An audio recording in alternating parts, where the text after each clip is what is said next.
Takže ahoj, zdraví vás Tops s McMartem. Nazdar. A jak už možná znáte z druhého videa s Killermanem, který s náma bude natáčet už natrvalo. Čau. Dnes si představíme mapu Stand-Off. Je to vlastně mapa, na které se nachází přibližně 4 kempící domy, ve kterých většinou kempí kempeři samozřejmě. Kapři. A mezi nima vlastně nic, mezi dvěma domama nic nebrání, jak teď můžete vidět, takže pro kempery a snipery úplně ideální.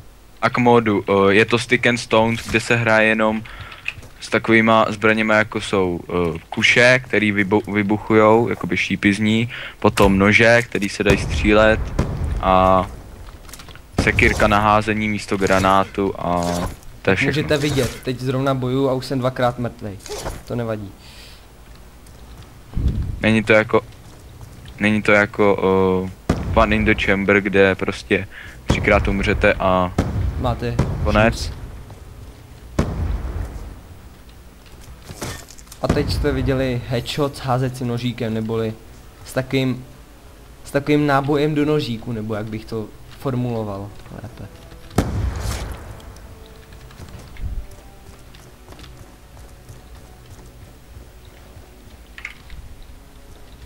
Tahle mapa je taková zvláštní, jsou tady 2 tanky, což mi přijde takové divné.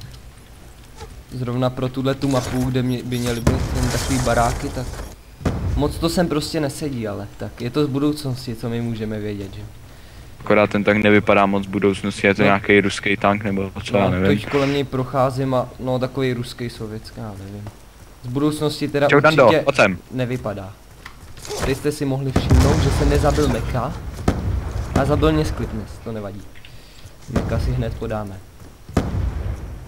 Oh yeah. You never find me, biatch. Tyve, ten Sklipnes mě už zase zabil. To Zabil nevadí, můžeme si ukázat někdy tu kuš. Když se s ním trefím, tak vybouchne samozřejmě. Když se netrefím, tak vybuchne tak také, ale většinou vybouchnu já. No, teď jsem vybouchnul málem. Zkusím nasadit nožíky. Mám mi to... Teď mě trefil přímým zásahem a jsem poslední, což není moc dobrý. Většinou mi to samozřejmě jde.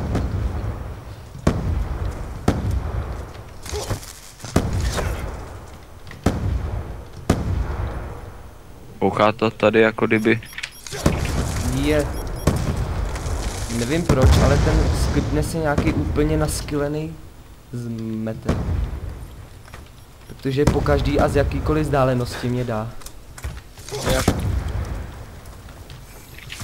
Teď jsem ho málem dal, kdyby ho McMart nezabil. A potom samozřejmě mě ještě. Trefit ho s tím házecím nožíkem není nejjednodušší, ale právě se mi to povedlo. Nevím jak, ale... A je to lepší než zkusí. Je to lepší než zkusíš.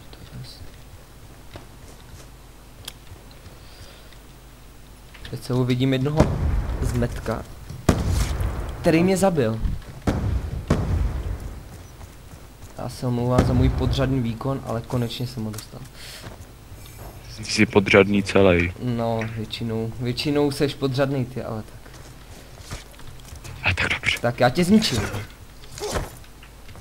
Tak, čupka. Ne, tak to ani nebyl McMart, takže jsem se splet. No, 4:12 to není moc dobrý skor, ale... Díky tomu, že jsem většinou dal killy házecím nožíkem za 10 bodů, tak jsem na 3. místě. Samozřejmě granáty tady nemáte, jak už vlastně McMahon říkal. Pouze jeden házecí nožík. A dostal jsem.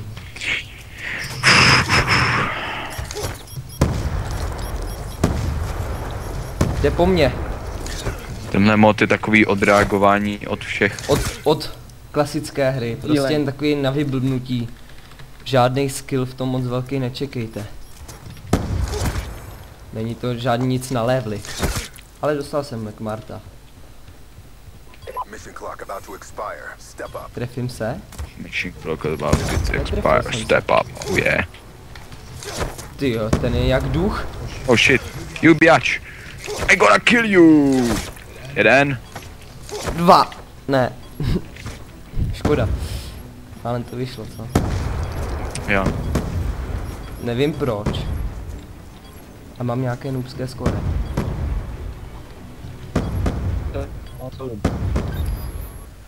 Poslední závěrečný No kill. tak je to Gratuluju. divný, ale jsem první i přes můj chabej výkon. Já jsem druhý.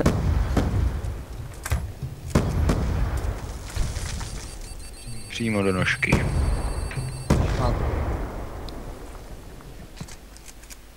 Standing like a Takže boss. za malou chvíli se uvidíme zas. Takže ahoj, jsme na mapě Cargo a jsme zpátky. Máme mod Gun Game, což když zabijete soupeře, tak se vám přičte jedna nová zbraň. Samozřejmě k lepšímu většinou. Akorát je tam taková pasáž s brokovnicema, se kterými se mi zase tak dobře nehraje. No, a je mrtvý Killerman.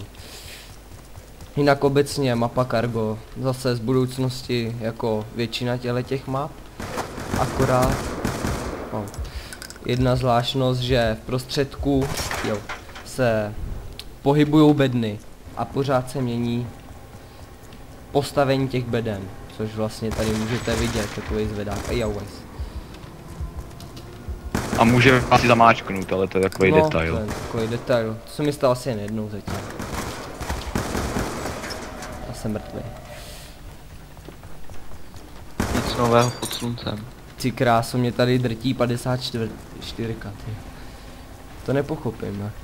Hele, tamhle už běžel čertík jeden. Já ho A snad když někoho dáte nožem, tak se vám tak se mu vrátí jakoby zbraň ta předchozí, takže je to taková šulínovina. Takže nezabijte nožem. Můžete s tím někoho pěkně naštvat. Třeba mě. No hurá, mám další zbraň. Bohužel tentokrát tu obávanou brokovnici. A Marťovi to vůbec nevadí. Oni noobové s nima hrajou rádi. Zrovna není vůbec špatná, jako. Ta druhá po ní je špatná. Ta první je špatná. Obě jsou špatný. Všechny jsou špatný. Já kopnicema nahraju, no, takže jsou Já špatný taky všechny. ne, ale tak teď zase byl docela pěkný na skill. Jediné co zesílili, tak jsou brokovnice a snajperky. Který jsou úplně k hovnu. Ty, jak si můžete všimnout, tak tenhle hráč nehraje a já ho přesto z dálky nemůžu trefit, i když mu mířím na hlavu.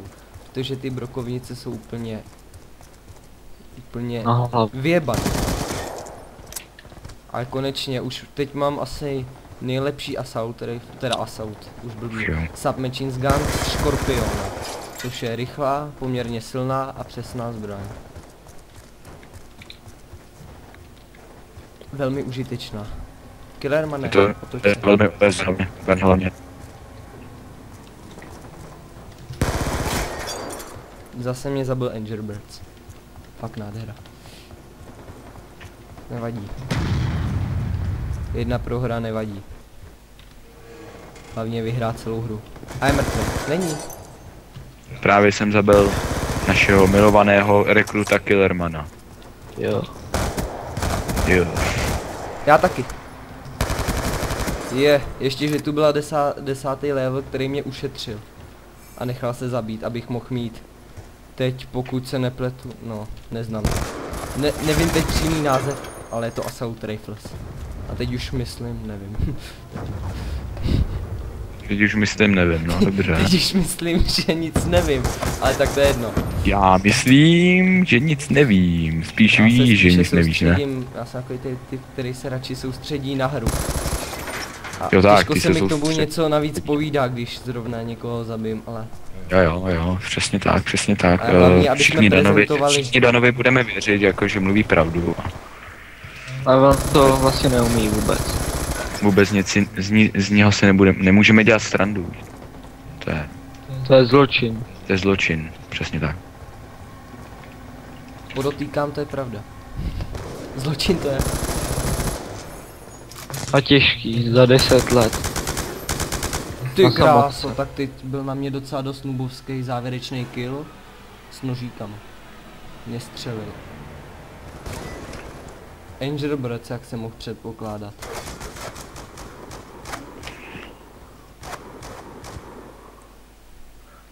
Takže, Pěkně do toho. Střelí tě do nohy a ty se chytnej za záda. Jak praktické. no jistě. Takže tohle byl mod Gun Game na mapě Cargo. Tak se zatím mějte Čau. u dalšího videa. Zdar.